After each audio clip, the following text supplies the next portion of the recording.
Bonsoir à tous. Aujourd'hui, tirage pour les lions du mois de mars 2022.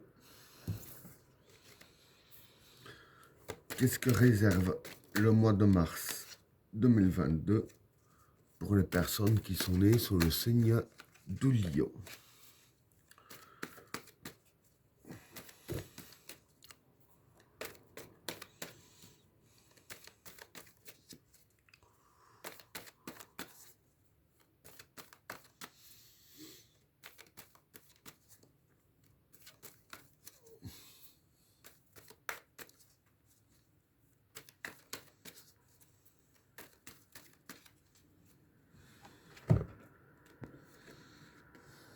La paix,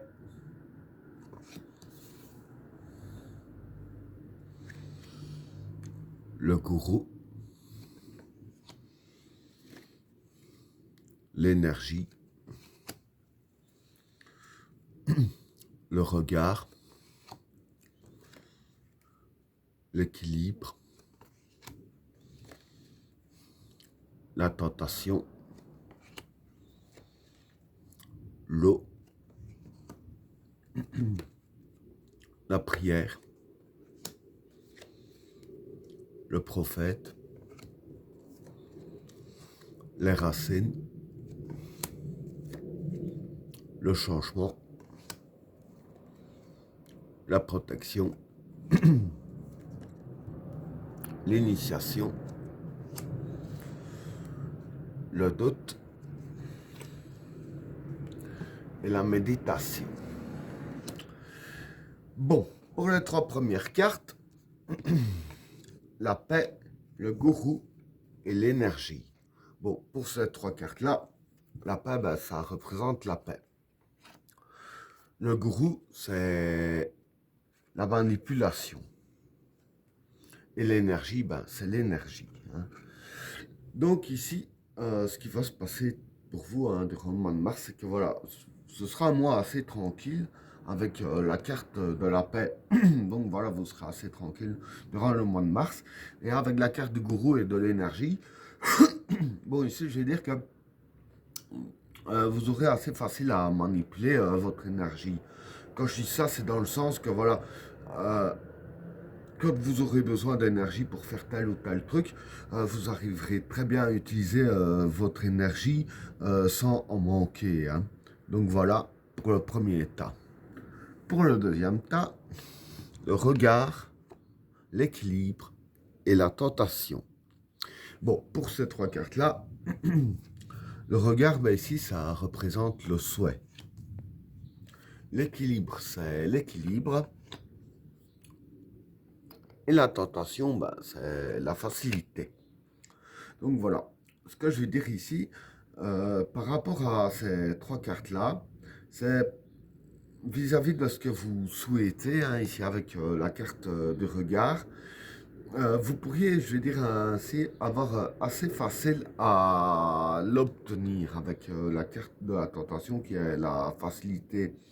Mais pour avoir assez facile d'obtenir ce que vous souhaitez, ici avec la carte de l'équilibre, les cartes disent bien qu'il faut vraiment essayer de garder un maximum l'équilibre en vous. Hein.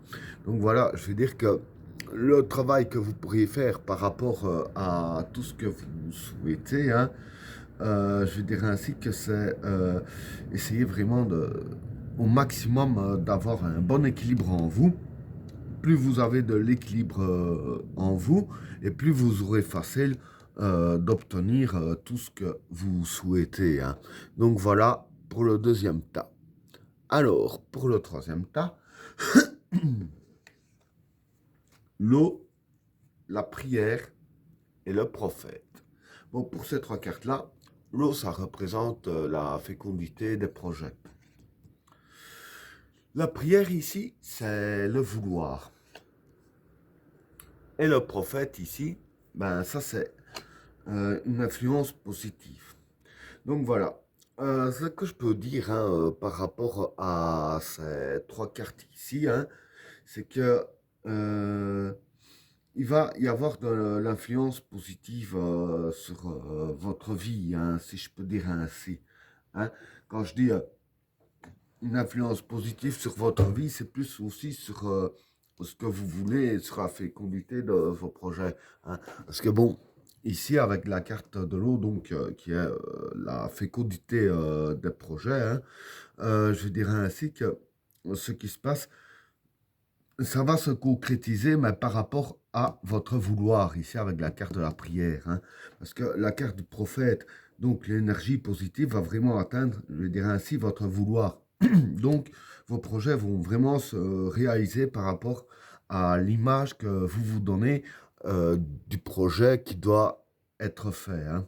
Donc voilà pour le troisième tas. Alors, pour le quatrième tas, les racines, le changement et la protection. Bon, pour ces trois cartes-là, les racines, c'est les bases, hein. Le changement, ben, c'est le changement.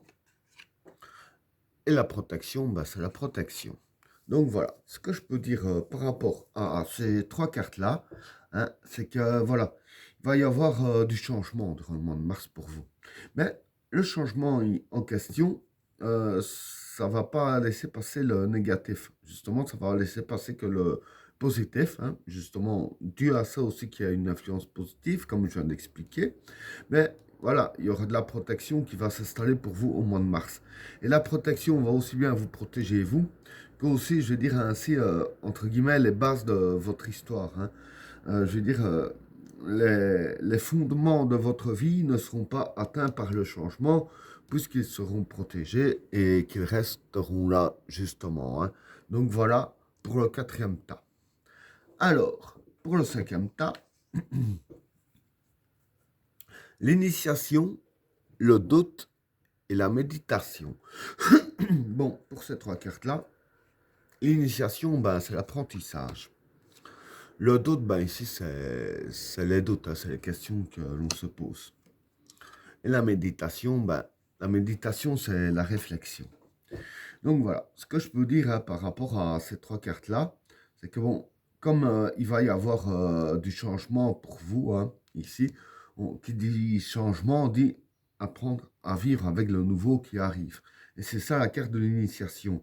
Et voilà, comme vous allez mettre les pieds dans un nouveau monde, hein, enfin, pas vraiment un nouveau monde, mais voilà, une nouvelle situation, vous vous poserez des questions sur le fait comment ce que vous devriez faire, hein. Mais avec la carte de la méditation ici, je veux dire qu'ici les cartes disent bien qu'il faudra vraiment avoir les bonnes réflexions, vraiment bien réfléchir à comment ce que vous allez faire et vraiment essayer d'apprendre au fur et à mesure du temps afin de vous adapter au changement, hein. Et ben voilà, tirage terminé. N'oubliez pas de vous abonner et d'activer la cloche de notification afin de rater aucun autre tirage. Je vous souhaite à tous une agréable soirée. À plus.